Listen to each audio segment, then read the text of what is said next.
With the news. This is a Black Zeus recommendation. This is from The Guardian. Stealthing. California polls to outlaw removing condom without consent during sex. California is expected to outlaw stealthing, becoming the first state to make it illegal to remove a condom without verbally consent during sex. Legislators have sent a bill to the state senator, governor's office, Gavin Newsom, that would add the act of California's civil definition of sexual battery. The bill will amend civil code, allowing victims to sue the perpetrators for damages, but would not change the criminal code to make it a crime that would send the perpetrators to jail. New York and Wisconsin's lawmakers have proposed related legislations, but California will be the first state to mandate stealthing illegal. Globally, here's some statistics. Globally, 1 in 3 women and 1 in 5 men have been victims of stealthing, according to a 2018 study. A 2019 paper found that 12% of women ages 21 to 30 reported that they had partners engaged in stealthing, while a 2017 Yale University study found that the act was on the rise against women and gay men. Stealthing is rarely prosecuted, analyst says, because of the challenges of providing that a perpetrator acted intentionally. The state also has the state Senate has also moved forward this week with a bill to treat rape of a spouse the same way as rape of a non-spouse, by removing the exemption to the rape law if the victim is married to the perpetrator. So California is on some shiznit again. I would never. So here's why this caught my attention. Stealthing. It's number one. Let's go to rape. Rape is one of those things where, it's his word versus her word,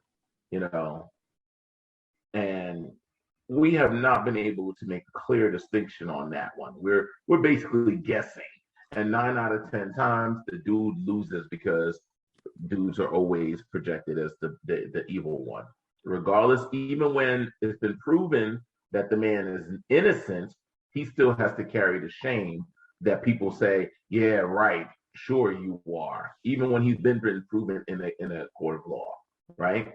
Now we're gonna say secretly removing a condom. How do you go and prove that one without a reasonable doubt? That's what my concern is. You can't prove rape, 100% all the time. You know what I mean? But yet you're telling me you can prove that somebody slipped off a condom in a court of law. Once again, his word versus hers. Like how do they think they can prove this? Or her words against his, because she could take the condom off his penis too. Well, here's the thing. The whole thing is, from my understanding, is that with these, from what I've read about it, most of this scenario they say happens to heterosexual women and gay men. Yep. Because the person who's behind them, slips it out and then sticks it back in, without the rubber, whatever the case may be. Now, here's my thing. On the other flip side, I've heard quite a few stories where the dude says that, the girl slipped the condom so that she can get pregnant, or tore a hole in the condom. So there's no laws on that one. True. There's no laws on that one. Is there a law? Or she says, I'm on the pill, and she's not. There's no laws on that one. Is there a law against giving somebody a curable STD? Right. Because there should be a law on that one too. It's like there's laws on that. There's several states that will actually prosecute you for that. Not incurable ones that can be cured. Yeah, there's laws against that too. Like a sexually transmitted disease, knowingly passing that shit. There's laws against that in some states. My whole thing is these laws are written in a way that only benefits or protects one party and deals with the other party as always going to be the criminal. Look how they placed it. They said that that this study, and I want to know how they quantified and got this information for this study. All right, how did you prove? Once again, how do you prove this? In situation happens, and you're saying the study shows that 1 out of 5 gay men, and what was the number? No, it was 1 out of 3 men, 1 out of 5 men. They didn't necessarily preference whether the men were heterosexual or not. To Kelvin's point, it could be heterosexual males as being stealth as well. But the study did point out that it mostly happened to gay men. Yeah, it's more prevalent with gay men. Go ahead, Smith. Have you all ever stealthed anyone? Nope. Me either. And I'm thinking that's why I was laughing at this shit, because I'm like, stealthing, like at the end of the day, like that's some bullshit. I've had women ask me take it off. Take the condom off. Yeah, yeah. That's what I'm saying. You have or I'm taking it off. It ain't. Yeah. But it's like to stealth, like to. Yeah. Like I'm just saying, I'm still having an issue digesting that, because that shit is like, it's been so far beneath me that I can't fathom. Like just so I'm gonna act like I put it on, but then I'm gonna take it off. But the fact of think about how they're basically that's so hard to prove, though. They're saying one is hard as hell to prove, and then 2 is like you're saying this happens so often that you're willing to make legislation on it. Yeah, but yet you don't have you once again no legislation for anti-lynching laws. And it's still your word against mine, because I could say the condom broke, it slipped off. I could say so many things. Exactly. Yeah, I got a friend whose name will remain named. She could say take it off, and then you do, and then she regrets the decision. Yeah, and exactly. said that you see what I'm saying? How do you prove this? I got a friend whose name will remain nameless, who, when he would get it in with numerous chicks, they wouldn't even stress him about putting a condom on in the first place. So I don't even see what the big, all you really got to do is just be like, yo, do I really got to put this on? 9 times out of 10, they'd be like, nah, you good. Yeah, and that's the thing. Like that's the thing. That happens more often than not. Yeah. But yet you're willing to make laws about this shit. California. Yeah, go ahead. I'm just saying, I don't see how they don't see that this can be weaponized against. What happened if she already got the condom in her? I've seen that. I've heard that happen. That situation happened too. I've heard about that situation happening too, which is disturbing. Harry, Coco, what's her name? What is she? I'm about to ask. What if she got another condom in her from another dude? Yeah, from another dude. I don't know. The definition of stealthing, while it seemed transparent, Smith brought up excellent points in regards of, does stealthing include the condom breaking? Does it include, the condom slipping off? Like, how far does stealthing goes? But, California is just a wacky ass state. Like, this is the same state that decriminalized knowingly giving someone HIV. So you go from decriminalizing that shit to passing this fucking law. Yeah, like it's bananas. It's fucking retarded. Yeah. So here's the thing. I get that there are bad people out there that are taking advantage of people X, Y, and Z. But now we are making it so everyone has to say, "Hey, Susie, how are you? Nice to meet you. May we have sex? Okay, we can have sex. All right, great. I'm gonna put this condom on. Is that okay? Can I? Well, it doesn't feel so great. Can I take it off? Can I kiss you? Can I hold your hand? You need so many permissions. What's the point? What is the you're gonna start recording your sexual encounters? No, I just need a signature. Illegal. Exactly. That's what I'm saying. You're gonna need like a consent form. Like not even that. You're gonna need a video. You're gonna need a video because she might say you forged her name. Yeah. You know what I mean? You're gonna need a video. You're gonna start recording your shit. Matter of fact, e-signature. My wife was she's reading a book on it's not on rape cases, but there's a chapter on rape cases, and she was, because I was sharing this story with her, and she was talking about an actual case where this lady was claiming that this dude raped her, and the dude was like, "Yo, I didn't rape this chick." He's like, "I could tell you like 1,000% I didn't rape this chick." So it got to the point where, lawyers got involved. Obviously, cops got involved. And what he did was he recorded every sexual encounter with every chick he's had. And he said, yo, I'm not a freak. I did this for protection. Once he presented that to the lawyers, it got him off. And he was like, yo, that was his practice. He was just like, and did she go to jail? She didn't go to jail. That was the messed up part about it.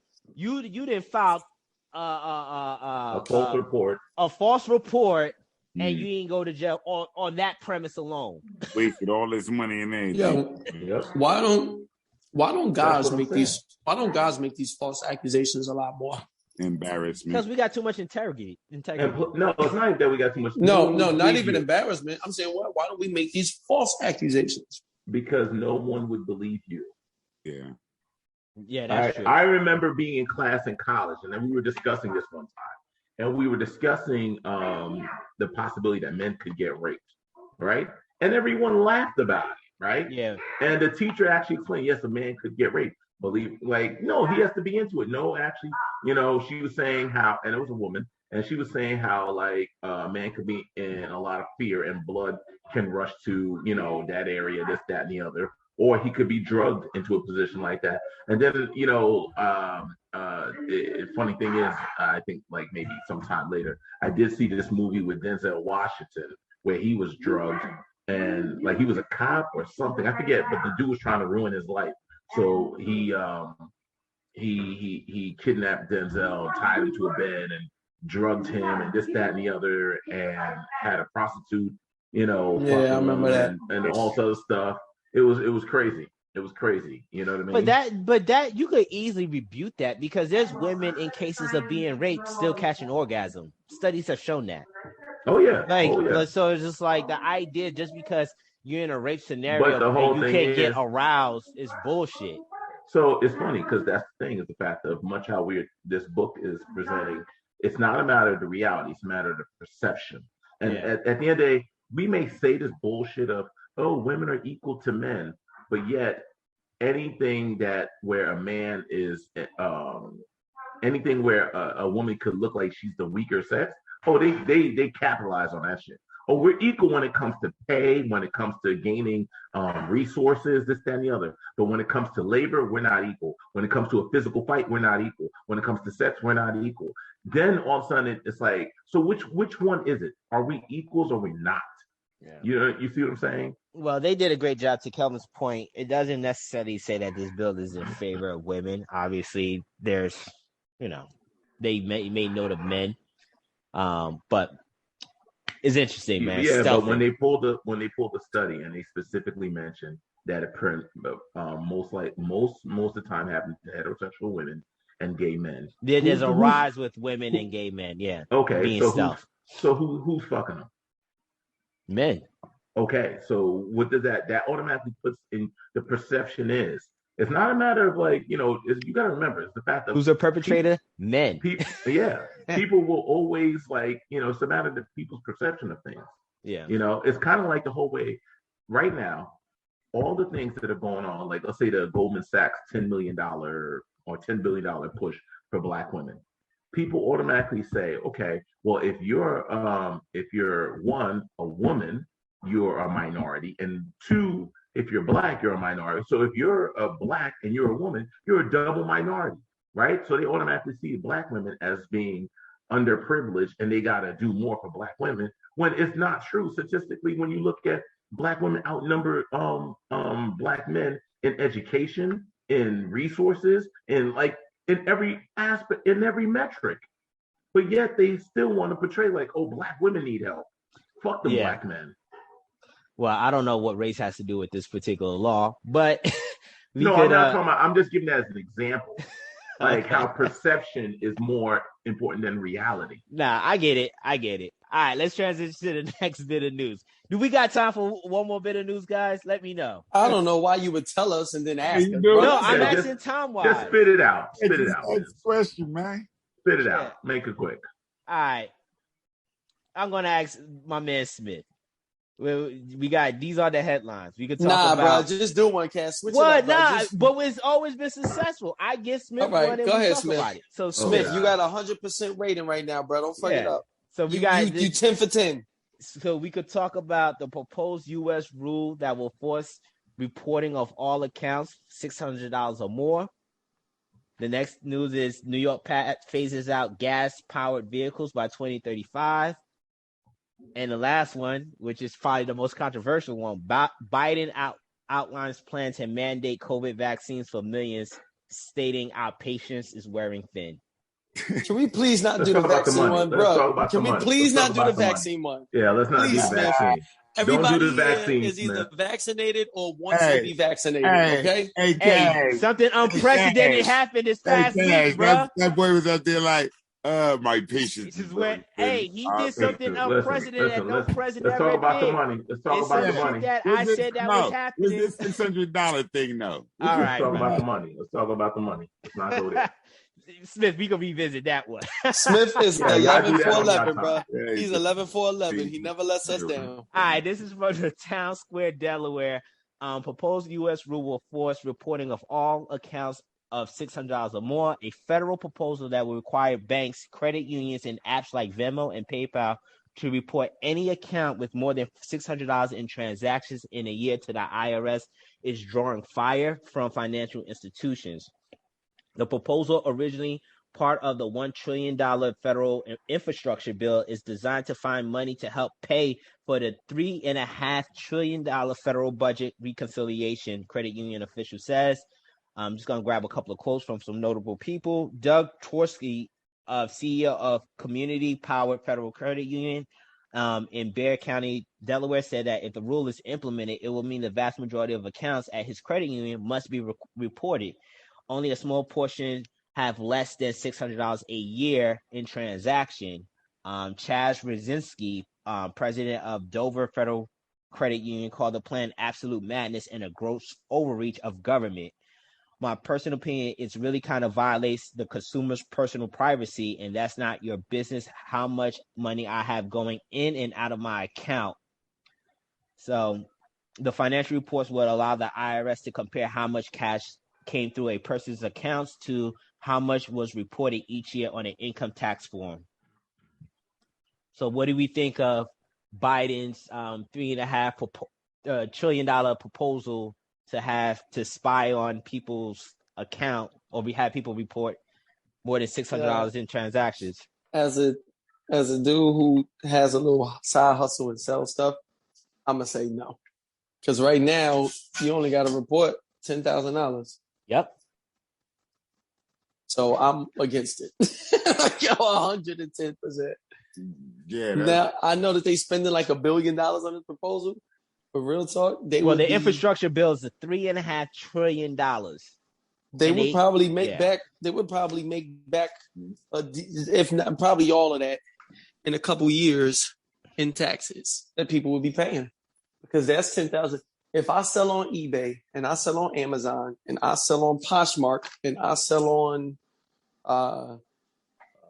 Mercury, I can make $9,000 on each one of those tax free. So 9 times what? 9 times 4 is $36,000 I could make tax free, or even really up to 99. 100, 9,000, 9,000. Yeah, you get what I'm saying? That you don't have to report. You ain't got to report that at all. Mm-hmm.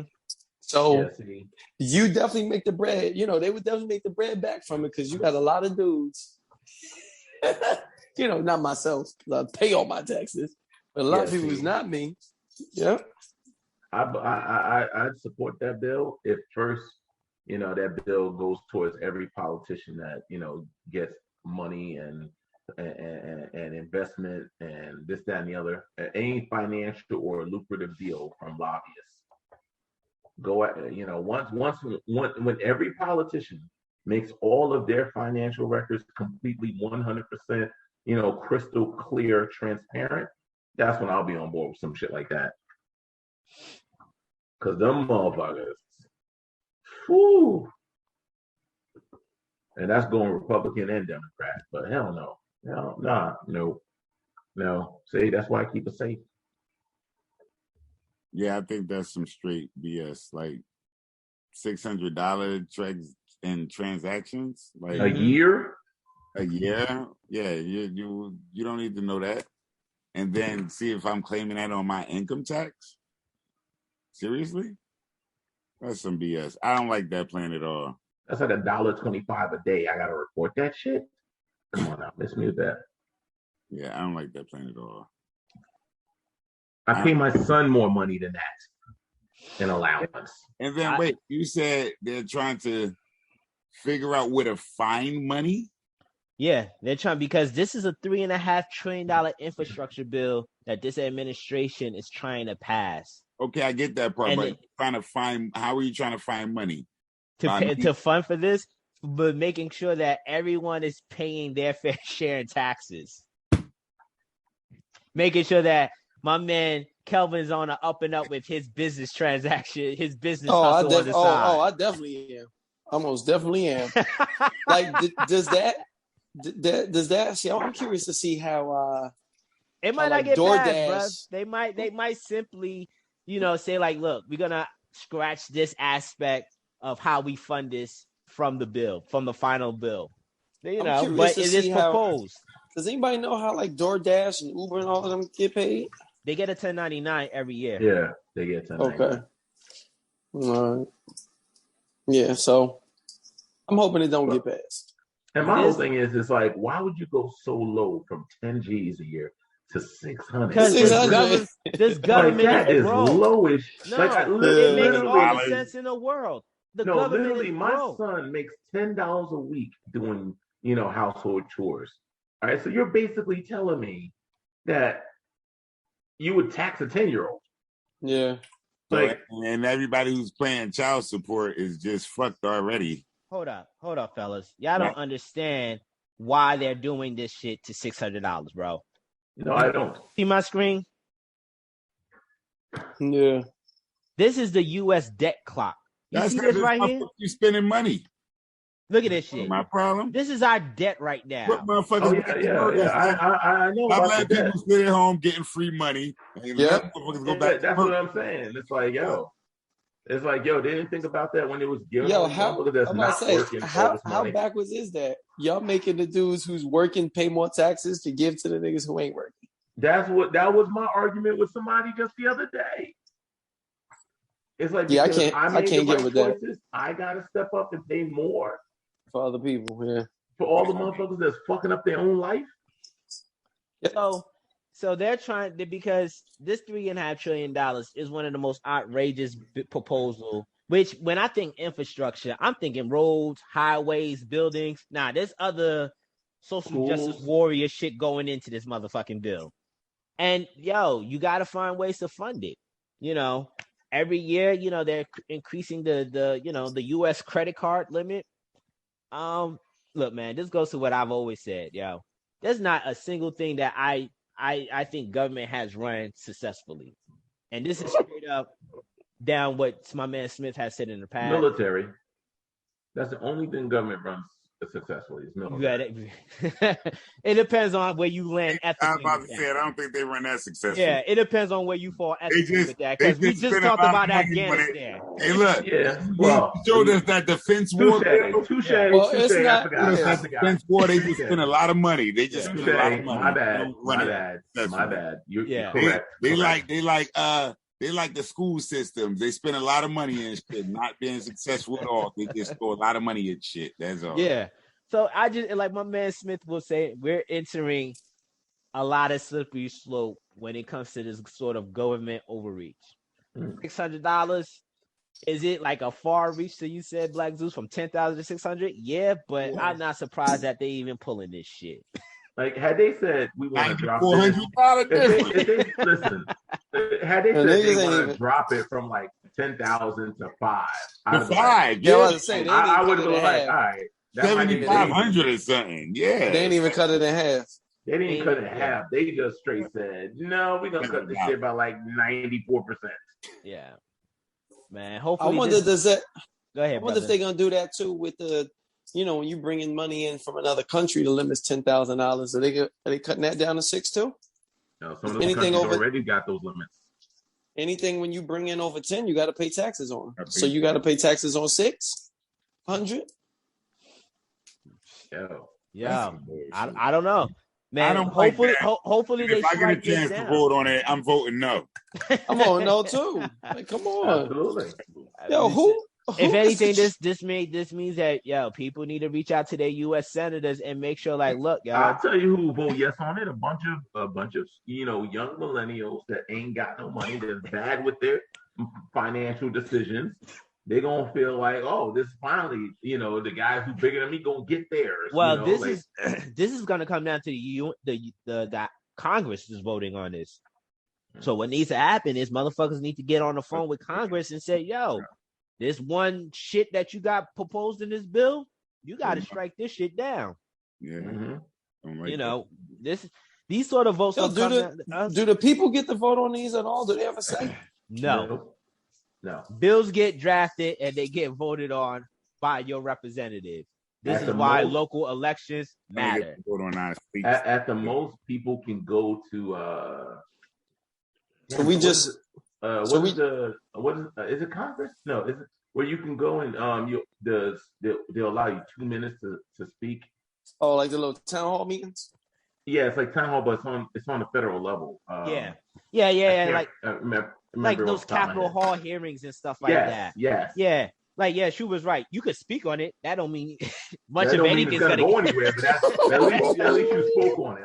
At least you spoke on it. You got 2 minutes. Literally, is like. Literally, they give like you done bitching. Yeah. You feel better don't now? Don't even make a difference. Yeah, don't even make a difference. You want to have a protest? You want to have a march with some misspelled signs? Go ahead, do you? Yeah. All right, fellas. Well, if this get passed, man. All right, no more dodging your income, bruh. Smith, I don't know. Can't be having no side hustles, bruh. That's some bullshit. I don't know what you're talking about. Hey, listen, y'all better get on that Bitcoin, man. No, they're gonna tax that heavily. Matter of fact, I know they working on it. Yeah, they're working on it. They're trying to turn it into a security so that they can be like, they're trying to, I see the moves that they're trying to make. The FCC and everybody up. Man, I'm barely making a Bitcoin now. They trying to take my shit. They're not trying to, in the words of Khan, they're not trying to take it. They're just trying to make sure you pay your fair share. Oh, believe me, as a black man in America, I play my why you make that face, brother? You know how that's their slogan. Just making sure you pay your fair share. Yeah. Yeah. I get Yo, how do they even get to determine what the fair share is? Have you never read the 700? That they're gonna keep taking more from you and less from the rich, and that's the fair share. It's catch-22. Yeah, it's the catch-22. I mean, it's catch-22 because here's the thing: we got teams that's worth billions of dollars. We have sports teams worth billions of dollars, $5 billion for a sports team, and you talk about fucking my $600 transactions. Man, get the fuck out of here, bro. Like let's go to the next news segment. Oh, we still talking about that. Now we go to the. Here's how they should tax you. I'm annoyed with that now. Here's how you should have chose COVID, bro. They should tax you based on how important is what you do to society. So if you're Kim Kardashian and it's like you're a useless fucking whore that got famous from fucking Ray J, tax the shit out of her. But if you're a doctor and you're saving lives, you get a tax break. You're a teacher, you get a tax break. You know what I mean? If you contribute to society in some positive way, you get a tax break. But if you're a useless fucker and you're getting a shit ton of money like OnlyFans chicks, tax the fuck out of them. What if you reselling merchandise at a higher rate so that you can just survive in your one family house in East Orange? Well, then you better get paid cash. You better get paid cash, bro. Keep it off. But that's I'm glad you made that point, Shu. They're trying to eliminate the paper currency. Yeah, so everything's going to be digital. Yeah, because they want to track us. I get it. They want to track us. Yeah, I feel you. I just got my son. Once again, this is a proposal for those who are listening. If you are against this, you better hop on that phone, reach out to your senator and say, look, y'all, I just heard some disturbing shit. And get your 2 minutes that don't even matter. And go to Capitol Hill and get your 2 minutes, yo. But you do have, like I read, you do have nothing, get out. Representative from bank institutions who are vehemently against this, and I think if you have enough of the big wigs in the banking institution against this might not get put into the infrastructure bill funding. So we'll see. It might not be 600. They might lower the bar to 8,000 to be more reasonable. I think might be happen. I think like you said, Black Zeus, in the past with the Nicole Dre situation, you shoot the bar high to settle for something low. So I think they shot low with 600 to bring down it from 10,000 to maybe 7,000 or some shit like that. So I think that's the ploy there. They shot it so low where it's just like, this is outrageous. Let's just lower it to 7,000 or some shit. Mm-hmm. So, all right, man. This is the last week of my man's Black Zeus recommendation, Mr. Rory Sutherland, Alchemy. So we got a few questions. Let's get into it. First question. In this book, we learned that human behavior is driven by perception rather than reality. We see this is true in politics, social interaction, and commerce. How can you apply this knowledge to your life?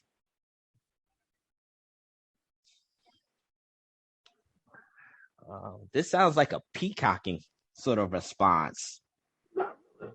In a sense of... Actually, you and Kelvin kind of gave me an idea about that, right?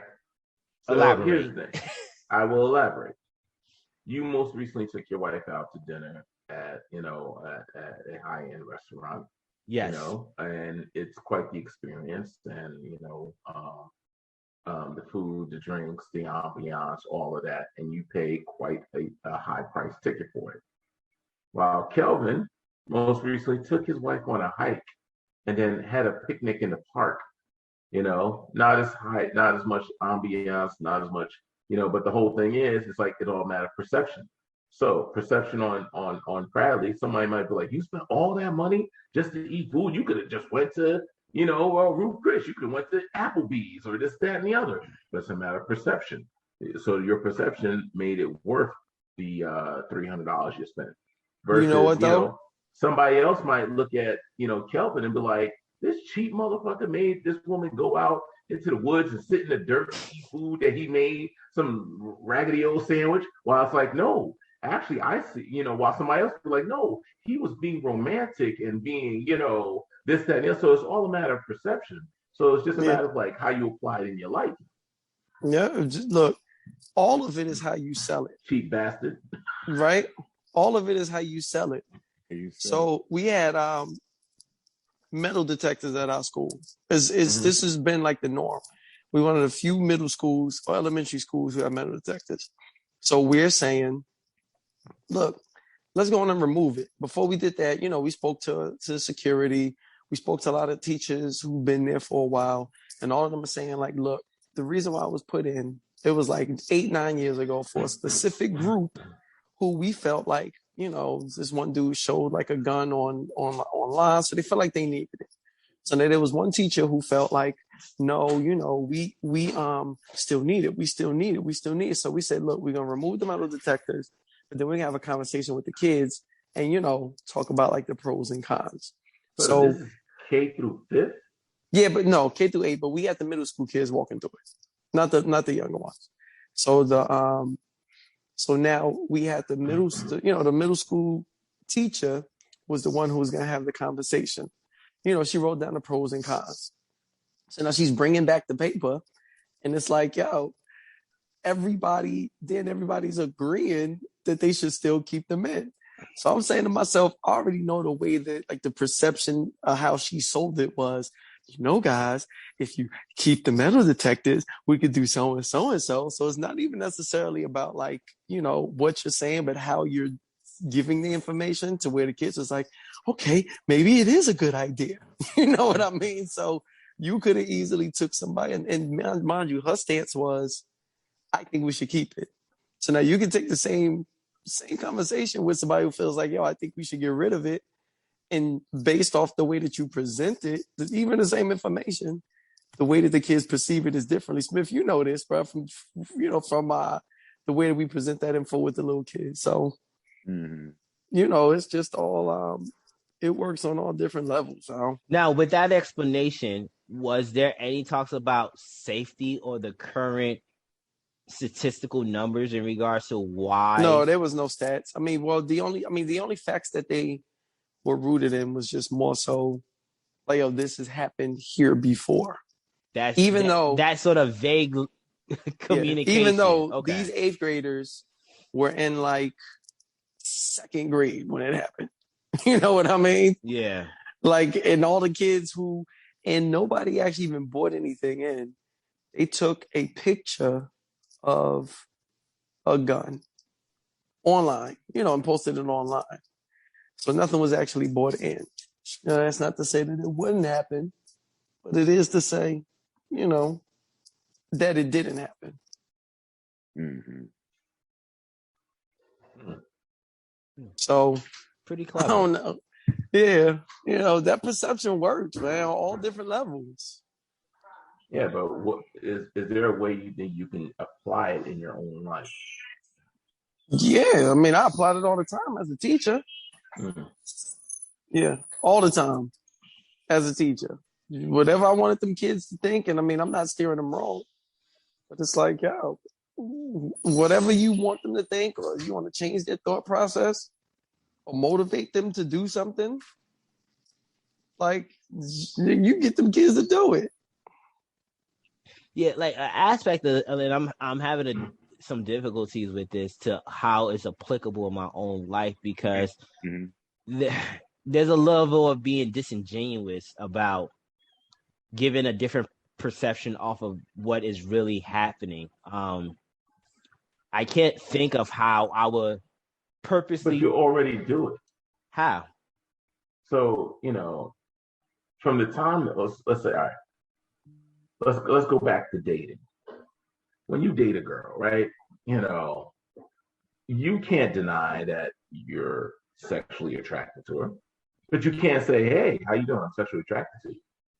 You have to come up, "Hey, how you doing? I want to get to know you," or have I seen you around here or something. You can't go with the straight, this, "Hey, I saw you look, that's a nice booty on you," or this thing, look at the tatas. Like, you can't do that. You know what I mean? Well, or if you might not use job, but like I might not use interview. false vulgar language. All right, I see where you about to go with the job interview. I see where you about to go with the job interview. So you see where I'm going with this. The dating thing, I was about to have a rebuttal. But the dating thing is no different. Well, here's the thing. If a chick asks me why I'm interested, I will be honest and say, yo, you fine as hell. I find you physically attractive. I might not use such simple language and say, yo, your booty and your ass is popping, but I would say that you're physically I'm physically attracted to you. You're sending, but the whole thing is the dating part. You're still sending the representative. Exactly. But I'm not giving a false perception that you are, because you're sending the representative. You are still sending your representative. You're not sending you. You're not going out as you. You're going out as someone else. You're you, but you're someone else. You're not going out as natural you. Yeah. Because you don't want to be offensive, or you don't want to come across a certain type of way to the person that you're courting. So you are watching. You are measuring yourself. Exactly. You are measuring yourself. You are making sure that you're not using vulgar language. You're making sure that you're not coming off as creepy or thirsty and everything. Yeah. You are still doing that. You may not be fully aware of it because you've been conditioned to it.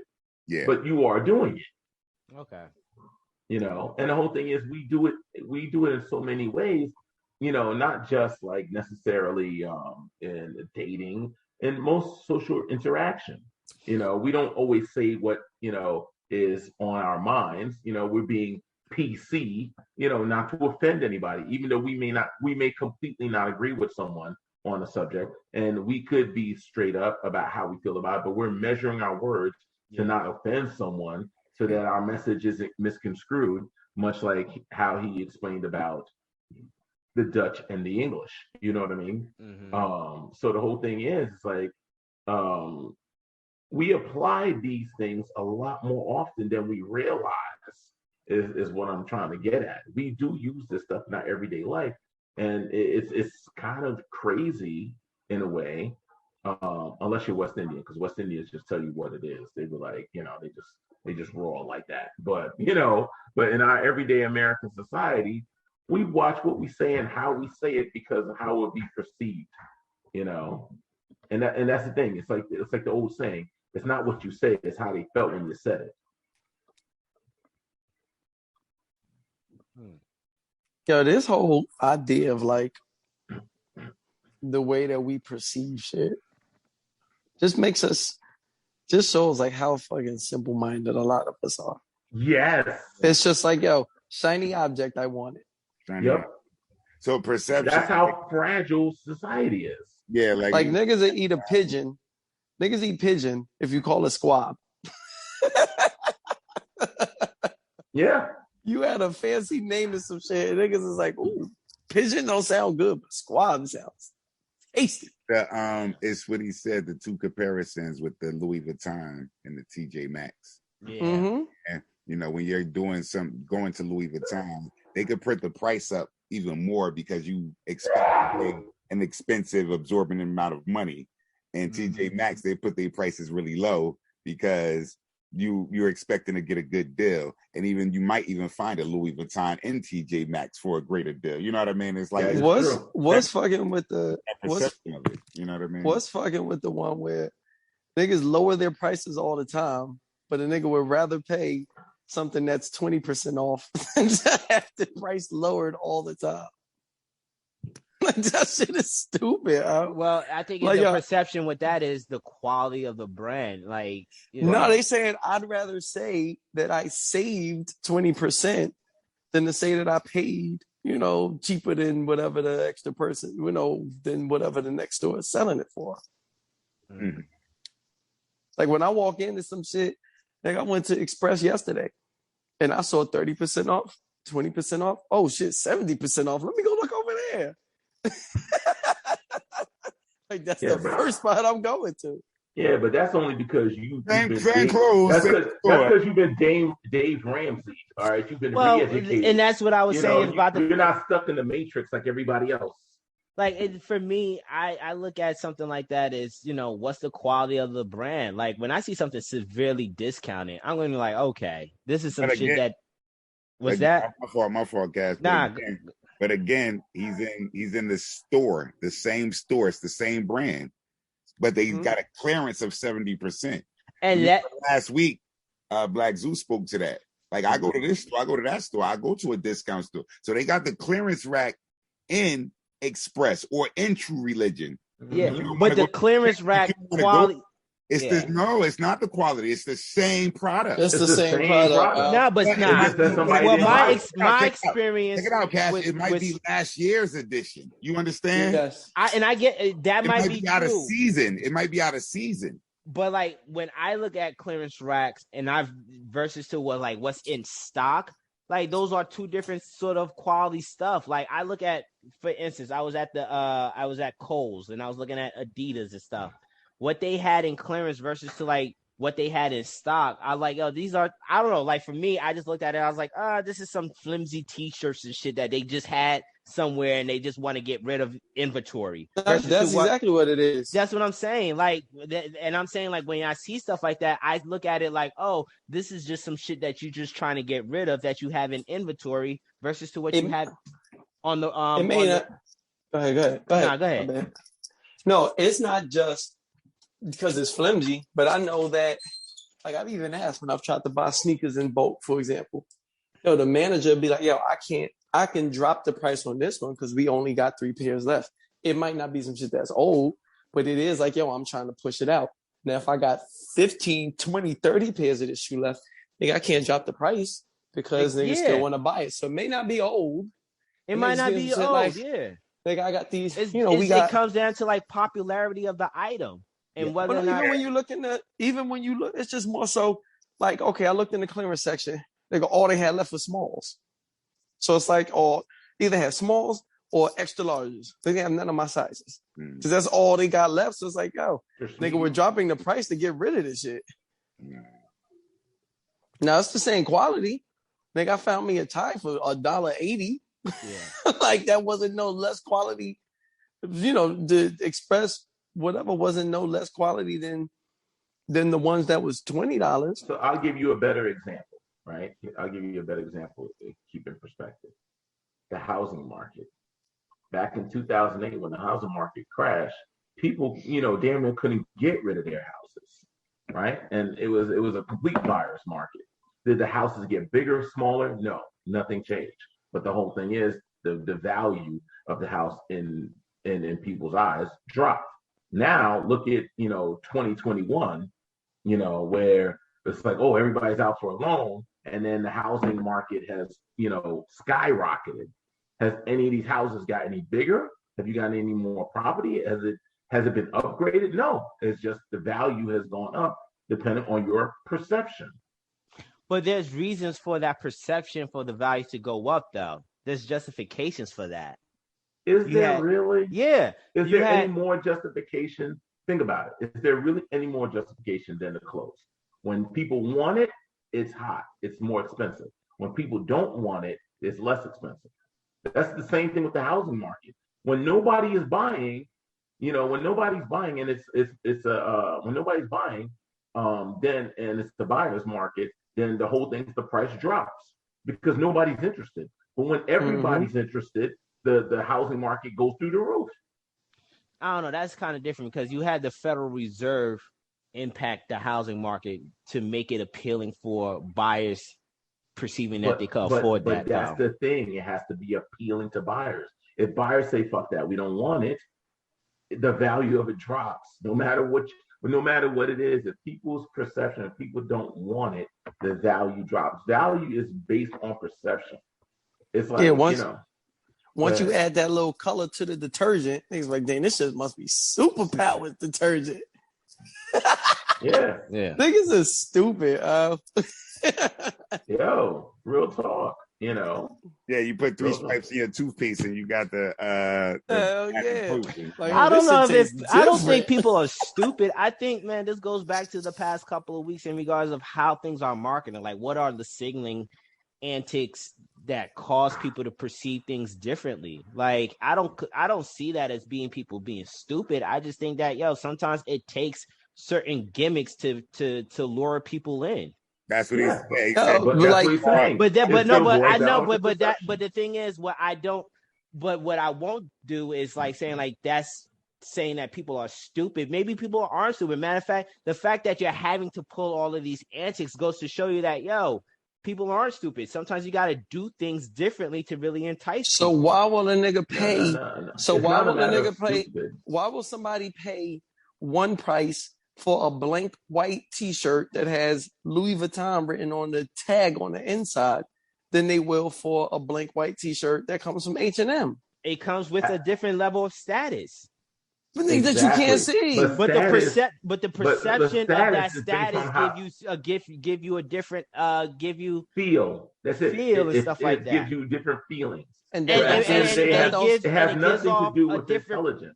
Understood, but it also gives off a different perception of how people perceive you too. It's the unconscious motivation. Yeah, what it is. You know, you unconsciously doing it because you see other people doing it. It's similar to like Schubert and I, we were talking about cars not too long ago, and it's just like I'd rather get the very high trim level of a Toyota RAV4 than the very low trim level of a Lexus. It's just like some people rather get the low level trim level of a Lexus because of the status that it gives off.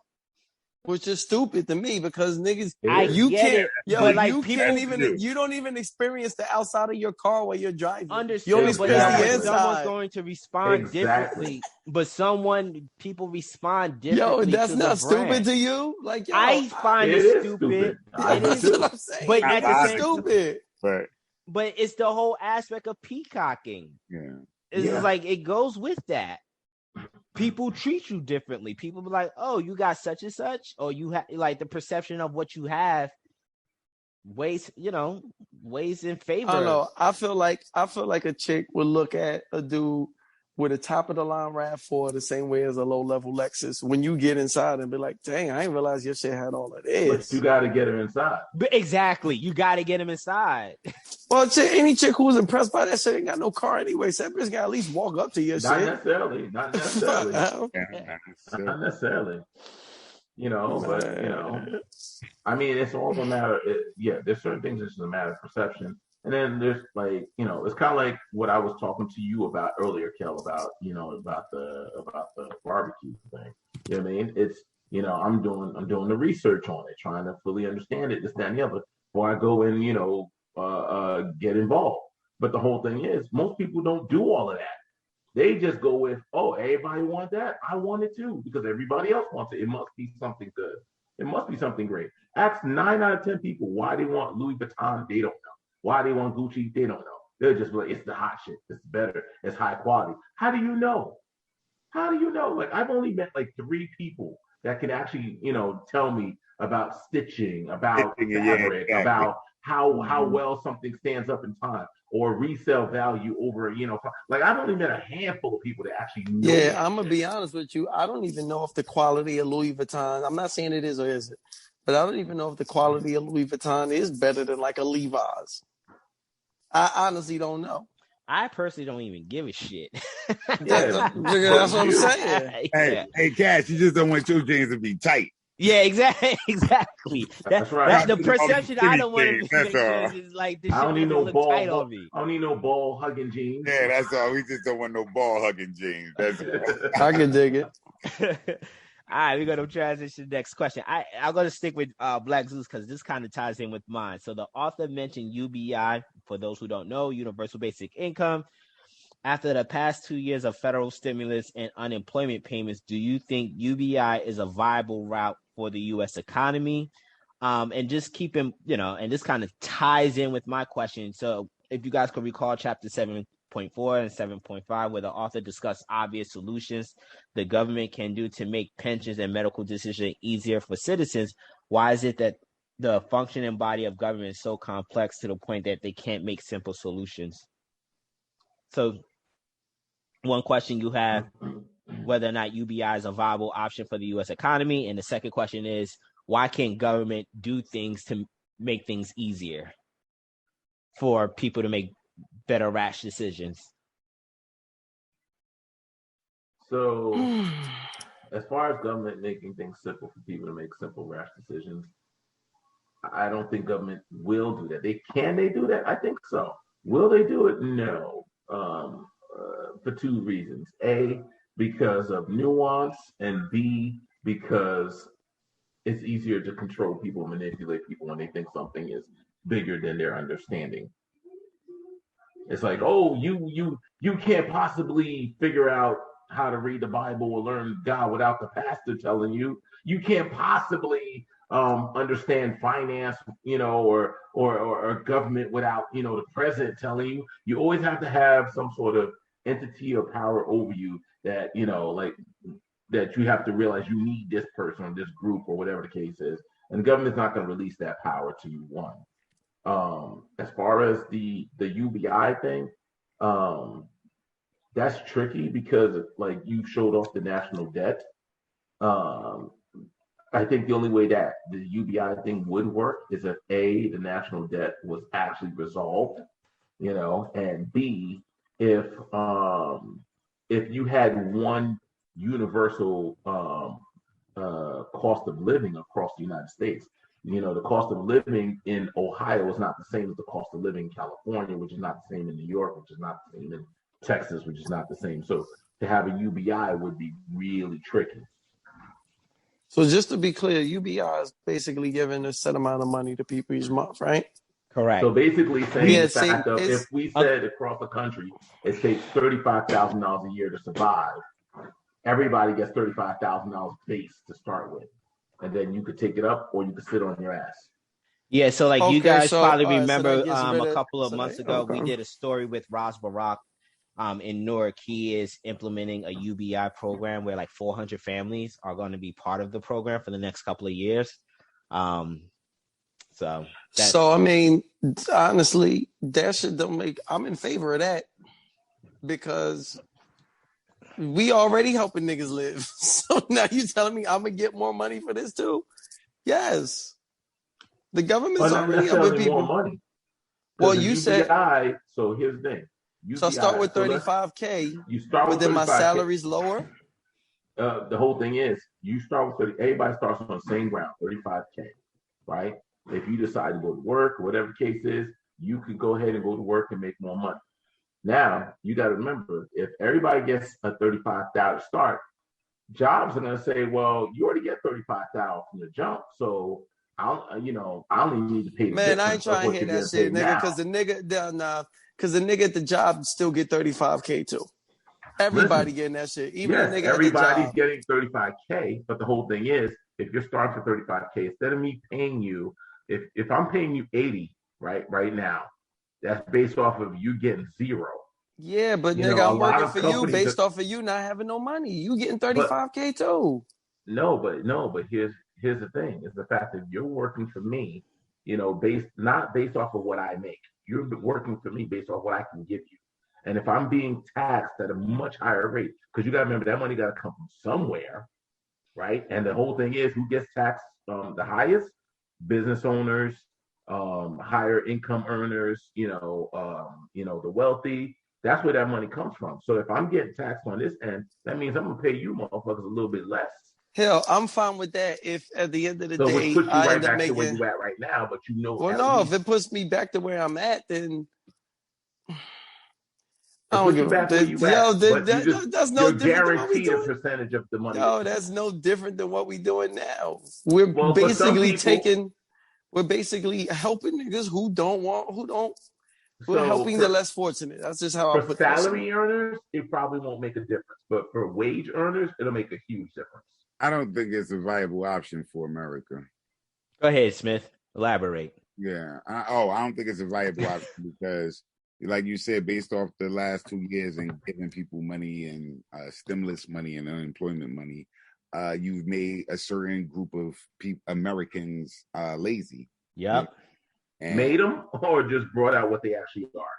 Well, whether you made regardless of what it is, it's in that position. And we want to get we want America to be quote unquote great and all great that again. But we don't want to work. We don't put the work in, And just to go back a little to that last question with the Louis Vuitton, versus something else, all that shit made in China. So what the fuck? You know what I mean? And you got this Chinese shop that's making the same shit that's the real shit, and they making the fake shit in the same shop. So what are we really doing? I don't think it's a viable option just because you're just going to give people more money and make people lazier. You know what I mean? It's like another form of welfare in essence. It's just a lot more money. That's what I'm saying. Yo, why is this national debt only going up? Like, why isn't it going down at all? We're spending money. We're constantly spending. We're spending money. Yeah, we're spending more money than we're making. We just spending money. You know what I mean? Go ahead, man. You don't like that debt going on. I would say, this to me is pointless. Like, we're never getting out of debt. I don't even need to know what it is, bro. Like, what's the point of showing this? Well, the point, if you look at that last line, 1960 to 1980 to 2000 to where we are right now. Yeah. Like, we're never getting out of debt. That's what I'm saying. So I don't need to see that. Show me some shit when it start going in the opposite direction. And most of it is, you see these budget items right here, the largest budget items. Man, I don't give a fuck about none of that shit either. That defense war. Like, all that shit look like to me is just... And we stop leaving all these goddamn weapons over the place and shit. Weapons are leaving them, damn it. Think like, we could take all them weapons and melt them down and turn them into buildings for the homeless. Man, when it comes to the conversation of UBI, I get it. You want to help the disenfranchised. I totally get that. But to Smith's point, disenfranchised though. But man, I'm against any shit that's not fucking helping the middle class, man. Fuck that. Like, who's this? Like, if y'all niggas ain't trying to give me $35,000, leave shit like how it is. What I was trying to get at is, to Smith's point, which I echo, man, is I think this past year and some change where we've seen the stimulus gone out, all it's done is breed bad habits where motherfuckers do not want to do anything. You know, Black Zeus talked about it before in the past with the McDonald's story. You got McDonald's having to pay people to do an application. Like, I just simply don't see how not having being productive and you're incentivizing people to sit back and not do anything. You're just giving out free money could be a good thing. Yeah, we went out to eat the other day, and niggas was talking about 30-minute wait. I'm looking inside, table's empty as fuck, and the chef was like, "Yo, niggas don't got the staff." Exactly. Yo, that happened to me 3 weeks ago. We went to a pancake breakfast diner spot. And they literally had a sign in front of their window saying, like, please be patient, we're short staffed. Yeah, I've seen that at quite a few. It's sad as hell. Like, yo, like I was patient. Yo, because that's I wanted why for me to serve. Yeah, you want them pancakes, nigga. Yeah, I want them pancakes. Yo, but that's why for me the unemployment rate is skewed. Like, niggas are choosing not to work. Yeah. So it ain't like, oh, unemployment's at all-time high. Okay, there's just some truth to that statement. Niggas are choosing not to work. If you have a car, you can get a job. Niggas call Uber, DoorDash, Lyft, Instacart. Yo, everybody's getting paid doing that shit. Niggas is just choosing not to work. The argument is, and I'm paying attention. Just enough to survive. Exactly, Black Zeus. Or that's the argument. This argument keeps. It's not a living wage. How is a single mother of two supposed to live off of that? By now? Why is that always I hate that. Why is that always that's always the one? Yeah, to justify raising and doing anything. It's like we got to think about the single moms. Like, really, nobody else have flight. My mom did DoorDash for 5 days, regular shift. Yeah, she worked like maybe 6-7 hours. She made $500 in 5 days. That sounds like you can survive off of that shit. And you know what's crazy about that? Uber and Lyft are looking for drivers because a lot Amazon of the drivers had switched over during the pandemic. They switched over to DoorDash and Grubhubs, right? And they said they stayed there because they were making more money. You know what I mean? Yo, niggas is getting paid. That shit is enough to be a living wage. Yo, DoorDash and whatever. I mean, granted, you do have to pay gas. But even afterwards, you're still making more than minimum wage. Man, Amazon's saying that they need more drivers and they're willing to waive their drug testing. They're like, man, fuck it. We ain't got enough drivers. We're not even testing for marijuana anymore. Fuck it. Nope. Fuck it. Soon it's going to be, y'all niggas go ahead and drive drunk. We don't give a fuck, nigga. As long as the packages get there, whatever they do. Just don't open the packages. Just don't open the packages. But nigga, don't do a lot of coke between each delivery. Just wait till your shift is over. Yeah, the sheriff gonna be like, nigga, if you see a nigga driving an Amazon truck, I don't give a fuck how much he's swerving. Do not pull that nigga over. Bezos giving us too much bread, nigga. See, and that's the thing, is the fact of, like, I hate the fact of all the people that are these social justice warriors, leftist liberals, whatever they want to call themselves, never admit to the reality of the fact of, you know, they always want to go with the nuance of, what about the single mother of 2 kids? How's she supposed to survive? But you know what? That single mother is 1 out of 100 people that are sitting on their ass doing nothing. All right? A single mother is 1 out of 100 people. Like, you can't tell me that one plight is everybody's story. You know, you miss me with the bullshit. Yeah. Miss me with the bullshit. It's and like, this. And the worst part is, here's my biggest issue, is the fact of, you feel that the person such as like a Jeff Bezos, who struggled and, you know, when nobody believed in his product or it's this, that, and the other, and worked his way up and created his own entity and, you know, and made all the right choices and decisions to become who he is, should pay everybody who sat on their ass or made bad decisions all their life. How is that fair? Yeah, how is that fair? How is it fair? Hey, Cash, can you do me a favor? What's up, brother? That black bar. No, you got that black bar.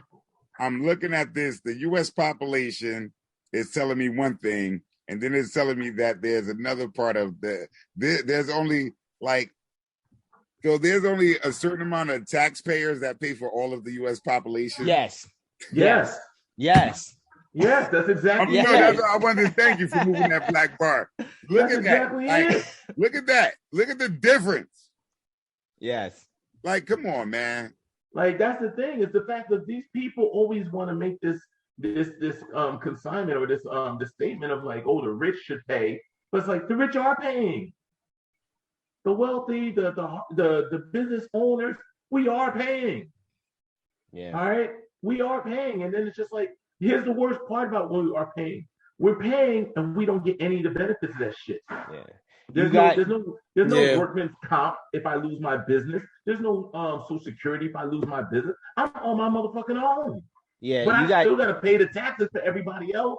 I still gotta offer a job to someone else. And if they get hurt on the job, I gotta pay them workman's comp. I gotta pay them, this, that, and the other. So miss me with the bullshit. You get screwed by two demographics. You got the ultra rich knowing how to not pay any taxes, and you got the extreme poor who, because they're so poor, they're exempt from paying any taxes for the most part. Like I said, if that UBI shit ain't gonna give me more money than I'm making now, I don't fucking need it.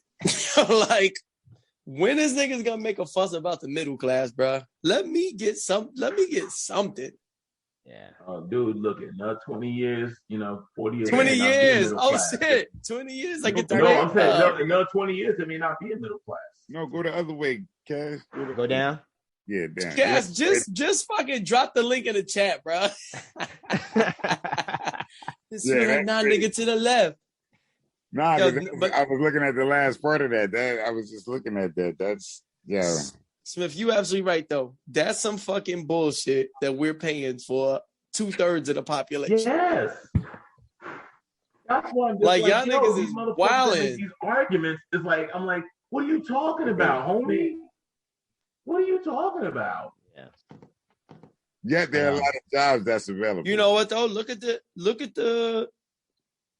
U.S. workforce now. Yeah, from 1 year ago.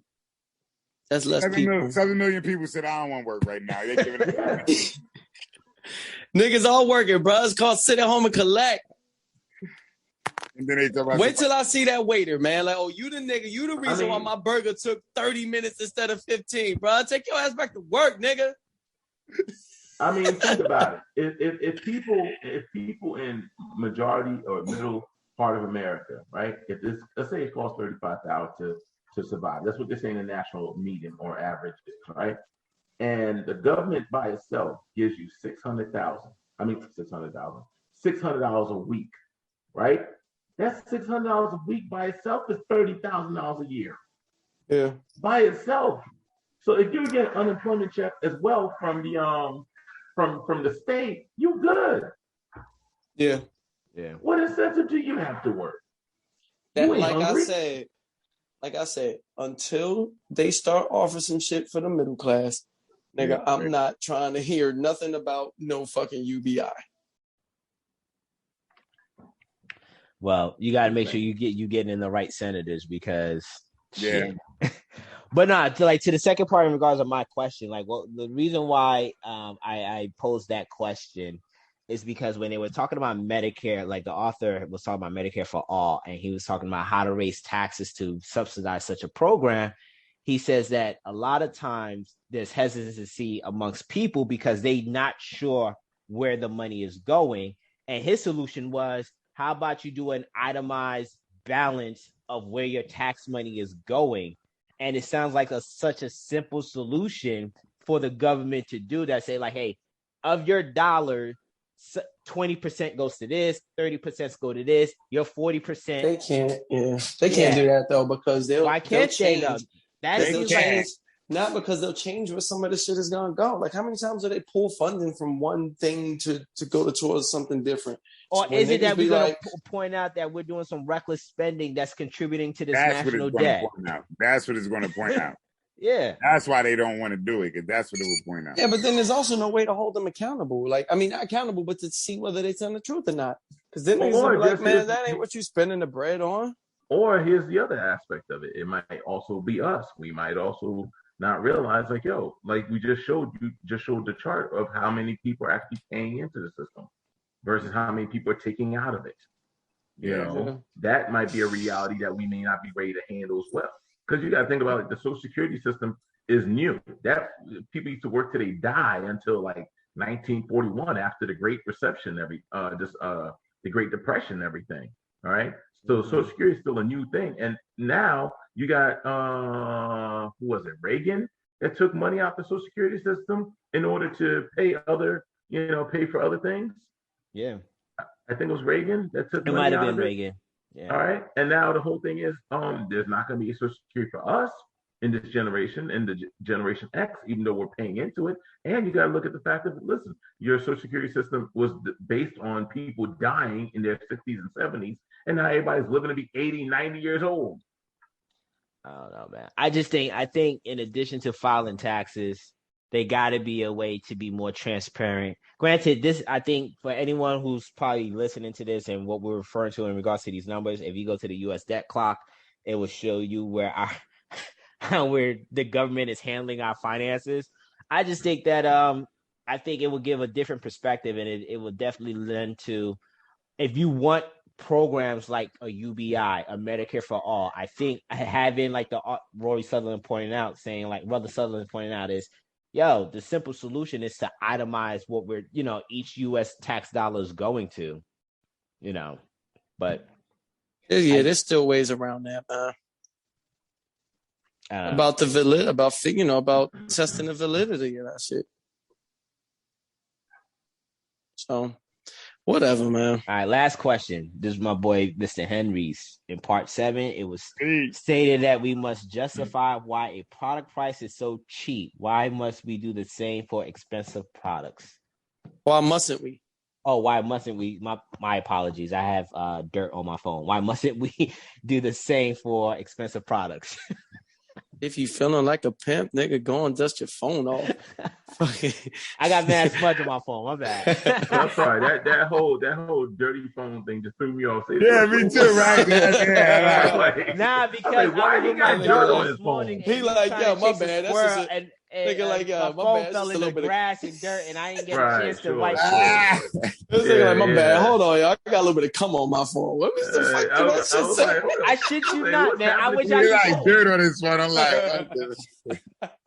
oh, that's what we calling it now. Same for expensive price. Stay on topic, fellas. Stay on shit. All right, bring the question up. In part 7, it was stated that we must justify why a product price is so cheap. Why mustn't we do the same? We do the same for expensive products. Yeah, so that was basically saying, go ahead, my bad. I think it's simply the fact that people make the assumption that when a product is more expensive, it's because it's a better quality of product. Just because we've seen that, with other things where, whether it be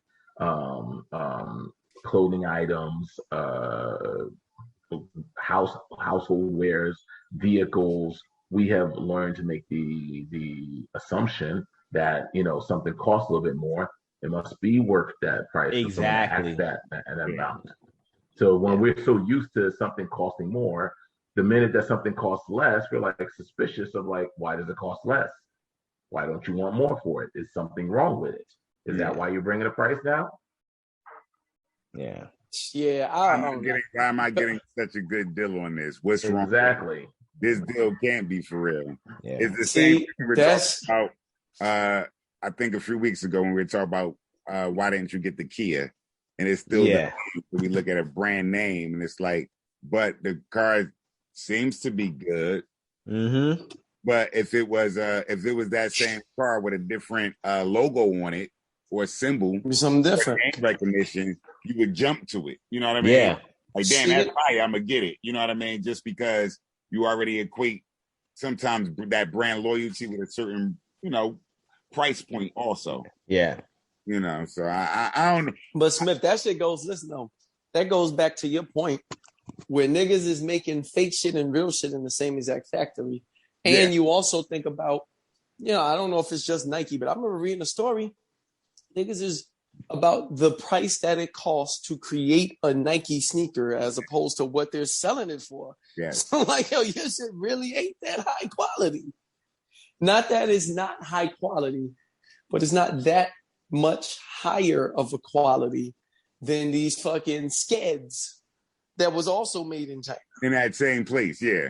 Yeah. Like, you got 2 rows over, they making Skeds, and over here they making the Nikes. Yeah. Yeah, what's gonna trip niggas out is when the same nigga, what's gonna trip niggas out, the same nigga who making the Skeds was making the Nikes too. It's the same little Asian nigga. I don't know. I think a lot of, maybe it does have to do with peacocking. I don't know. I'm just more so like, man, there are certain things that you don't want to skimp on.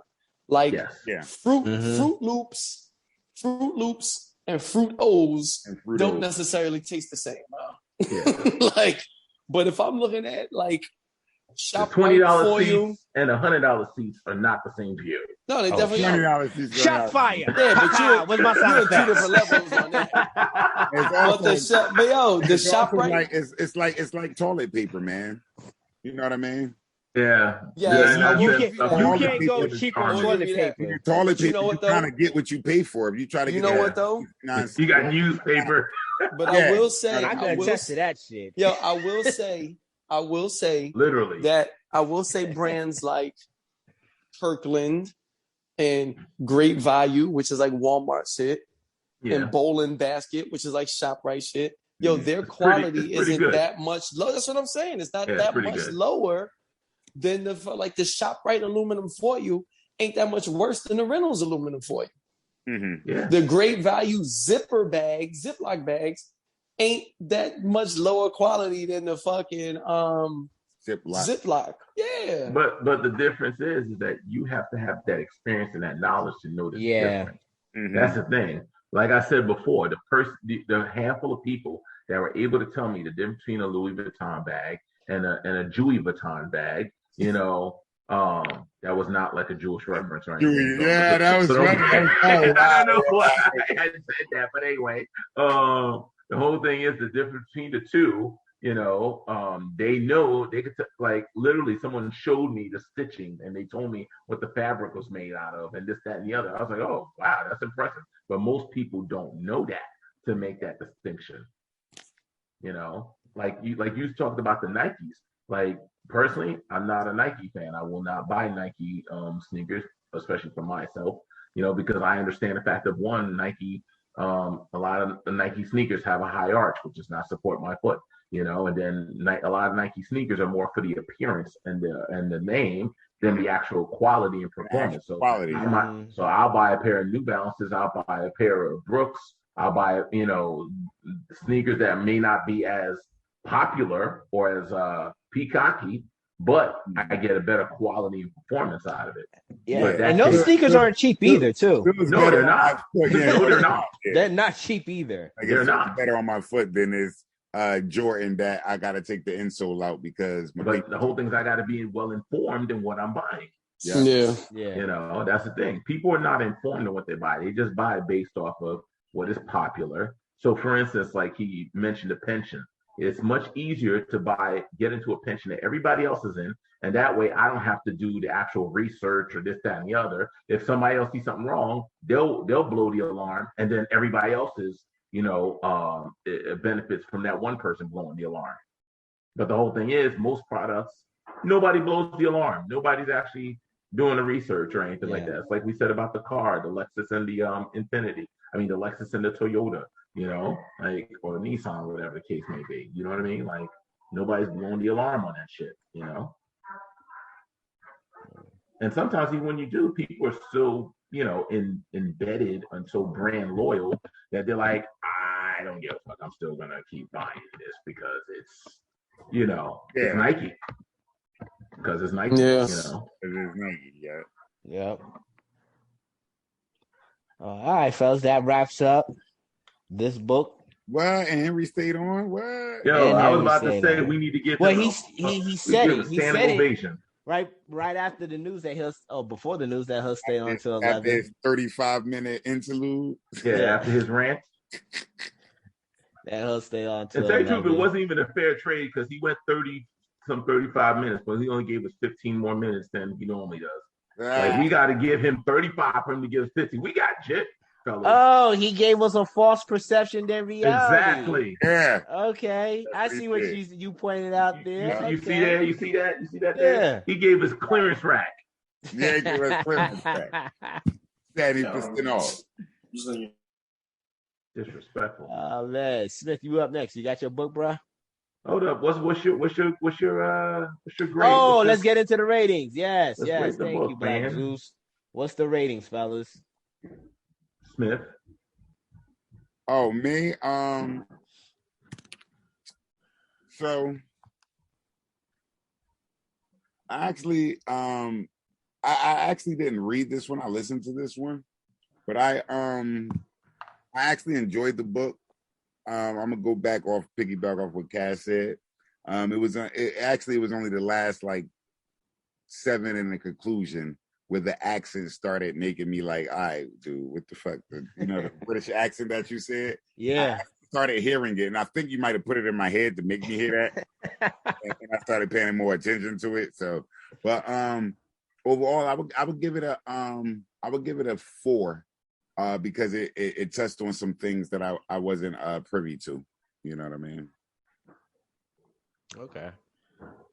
For me, I give it a 3. It was good. It was good in the sense of always delving into the minds of how people make decisions. I love, there was a quote he shared in his conclusion that I just want to share. It's like, being predictable is a shortcut to being cut to death. And I do like that. So he basically said, the whole idea of a lot of times we can't always be logical when making decisions because it takes away from us being imaginative, and obviously it takes away from us being progressive in that way. So I enjoy. I think for me it was just a hard listen to because, like I said, my bias against British accents is just like, what the fuck. Yo, Henry dropped off, and it's not even 11 o'clock. It's not even 11. Perception versus reality, for real. Yeah, disrespectful. Okay, that's how he does. You see how he do? Shameful. Even though I picked the book, it's hard because I want to give it a 4 because the one thing I like is that he gave a lot of creative answers and solutions to problems that, I would have never thought of, which I thought was like, wow, like that is out the box. And then he pointed out certain things like how a person does get impatient when they're waiting for a bus or a train, but if they have a clock that says the train will be here in 5 minutes, 8 minutes, or whatever the case is, which is what Uber does, it takes off that stress. Because I remember that anxiety when getting a cab, and they're like, "Yeah, we're sending a cab," and it's like 30 minutes later you call back, "Yeah, he's on his way." You know what I mean? But versus like the Uber, they took that out when it's like you could see your car and they say like, "Yeah, this person's making a drop off right now, and they're 8 minutes away from you, and you'll arrive at your location at 5:15." All that information gives you a much more secure sense of your experience, which improves your experience, So I think that that was really great how he gave that information and made it relevant. The only thing is that overall, the book, I feel, really had to keep rehashing the same basic principle, which is our behavior is dictated by our perception, not the reality of things. It's not by the reality of things. So I felt like that just had to get rehashed over and over again. It wasn't like he gave you like multiple different concepts. He just gave you the same concept in multitude of forms or multitude of ways of explaining it. So for that, I give the book a 3 out of 5. Henry, since you're back. Yeah, my bad. I got a phone call. When you're so important that you just, No, but when the phone calls, it calls, it picks up. So when I call, you don't pick up. No. I'm talking about when I'm on Zoom. I'm teasing. When I'm on teasing, Zoom. bro. I'm teasing, bro. We can't do halves, right? Nah, bro. I don't know, man. I'm leaning towards. I'm gonna be nice and say 3. I like the concepts that it brought up. Mm-hmm. It was kind of hard for me to Follow. stay engaged. I can't even lie. Okay. Yeah, we know how you do. You like an imaginary fictional story. We know.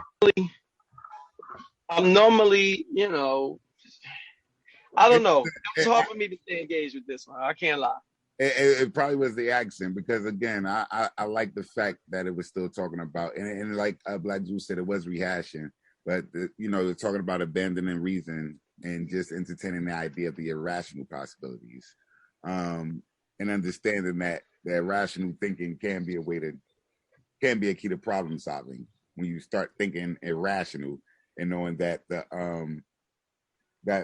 our human behavior is the reason that we actually look at things, and we're driven by that unconscious desire, and that's why I think placebos are still so powerful for people. You can give them they still got that unconscious desire to want something, you know what I mean? And that's why I said I got past the accent part, but at the end, because you put that shit in my head last week, Cash, I started paying attention. Well, like Kevin said, it's the accent that makes it difficult to stay engaged. But I didn't have a problem with the author rehashing what he's trying to convey with different scenarios. I thoroughly enjoy when people do that because it just reinforces the premise for me. I don't mind it just because it was just a great way for me to further understand where the author is coming from or what an individual is trying to convey. But it was great though. I like like I said, the premise of sometimes being irrational to be logical is an interesting concept that I didn't necessarily entertain as much before. But good book. So far, it's a good book.